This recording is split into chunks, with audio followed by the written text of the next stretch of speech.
നമസ്കാരം, എൻ്റെ പേര് ഐശ്വര്യ ക്രിസ്റ്റഫർ. ഹെഡ്ജിന്റെ മാർക്കറ്റ് ടോക്കിലേക്ക് സ്വാഗതം. PSU ഓഹരികളിലെ ഇടിവ് തുടരുന്നു.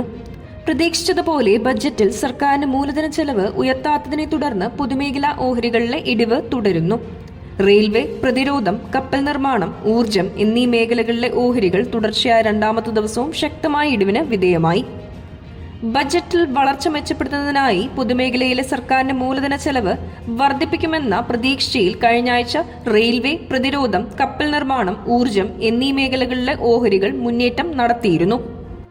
എന്നാൽ മൂലധന ചെലവ് വിഹിതത്തിൽ കാര്യമായ വർധനവ് വരുത്താത്തതിനെ തുടർന്ന് ബജറ്റ് ദിനമായ ശനിയാഴ്ച തന്നെ ഈ മേഖലകളിലെ ഓഹരികൾ ശക്തമായ ഇടിവ് നേരിട്ടു.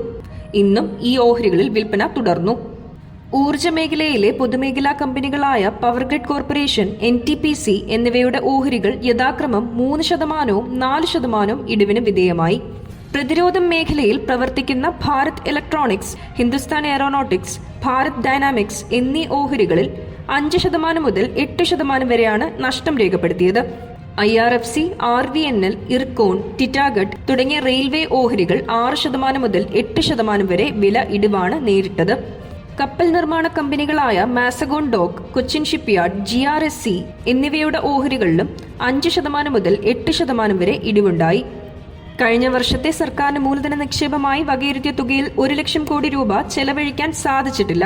കാര്യക്ഷമത കുറവും മറ്റ് പ്രതിബന്ധങ്ങളും മൂലമാണ് പൊതുമേഖലയിലെ പദ്ധതികൾ നടപ്പിലാക്കുന്നതിൽ കാലതാമസമുണ്ടാകുന്നത്. ഈ സാഹചര്യത്തിൽ സർക്കാരിന്റെ മൂലധന ചെലവിനായുള്ള വിഹിതം ഉയർത്തിയതുകൊണ്ട് പ്രയോജനമില്ലെന്ന തിരിച്ചറിവാണ് ബജറ്റിലെ അപ്രതീക്ഷിത നീക്കത്തിന് പിന്നിൽ.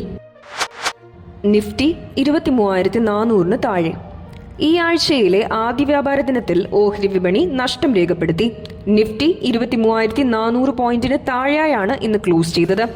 സെൻസെക്സ് 319 പോയിന്റ് ഇടിഞ്ഞ് 77,186-ലും നിഫ്റ്റി 121 പോയിന്റ് ഇടിഞ്ഞ് 23,361-ലും വ്യാപാരം അവസാനിപ്പിച്ചു.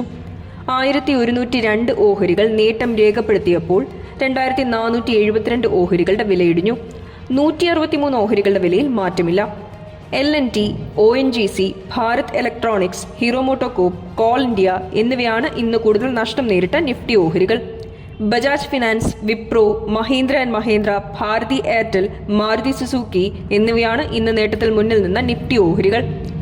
എല്ലാ മേഖലാ സൂചികകളും നഷ്ടം നേരിട്ടു. Metal, PSU bank, oil and gas, media, real estate സൂചികകൾ 1% മുതൽ 3% വരെ ഇടിഞ്ഞു.